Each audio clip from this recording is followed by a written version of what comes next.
a weapon born in the trenches of World War I. Unleashed again, not on soldiers, but on citizens in Georgia. Not gas to disperse a crowd, but kamite, the chemical that burns, suffocates, lingers for weeks. Skin on fire, hearts misfiring. If history's poison was truly used, who decided democracy was worth wounding?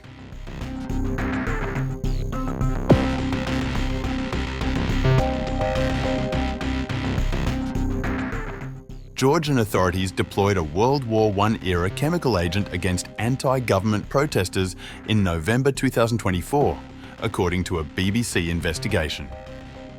The investigation that interviewed chemical weapons experts, police whistleblowers, and medical professionals found evidence pointing to the use of kamite, a substance first employed by France against Germany during World War I and believed discontinued in the 1930s due to concerns about its lasting effects. Protesters described liquid from police water cannons burning their skin for days, a sensation that could not be washed off. We noticed that the effect was not wearing off, as is the case for regular tear gas. Even after we washed our faces with water, and then with a special solution of baking soda and water, which was prepared in advance, we still couldn't breathe freely. Dr. Chakunashvili, a pediatrician who participated in the demonstrations, reported his skin felt like it was burning for days after being sprayed. Other protesters experienced shortness of breath, coughing and vomiting that persisted for weeks. Dr. Chakunashvili then surveyed nearly 350 people exposed to crowd control measures during the first week of protests. Almost half reported side effects lasting more than 30 days. Of 69 protesters he examined, he found significantly higher prevalence of abnormalities in heart electrical signals.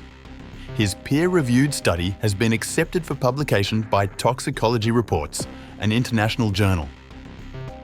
Based on the available evidence, the clinical findings reported by both those exposed and by other witnesses are consistent with bromobenzyl cyanide. The protests erupted after Prime Minister Irakli Kobakidze announced a 4-year suspension of Georgia's European Union membership talks in November 2024. The decision followed the European Parliament's criticism of Georgia's recent elections amid vote-rigging allegations. Georgian authorities responded to demonstrators in the capital Tbilisi with various riot control measures, including water cannons, pepper spray, and CS gas, commonly known as tear gas. CS gas replaced kamite as a riot control agent because of the latter's more severe effects. The suspension of EU talks came after months of tension between Brussels and Tbilisi. The European Union had opposed Georgia's reintroduction in May 2024 of a controversial foreign agents bill modelled on similar Russian legislation.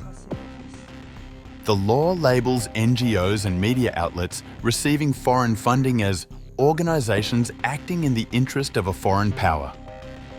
The United Nations warned the legislation posed serious threats to freedoms of expression and association. Georgian authorities dismissed the BBC's findings as absurd, stating police acted legally in response to what they called the illegal actions of brutal criminals.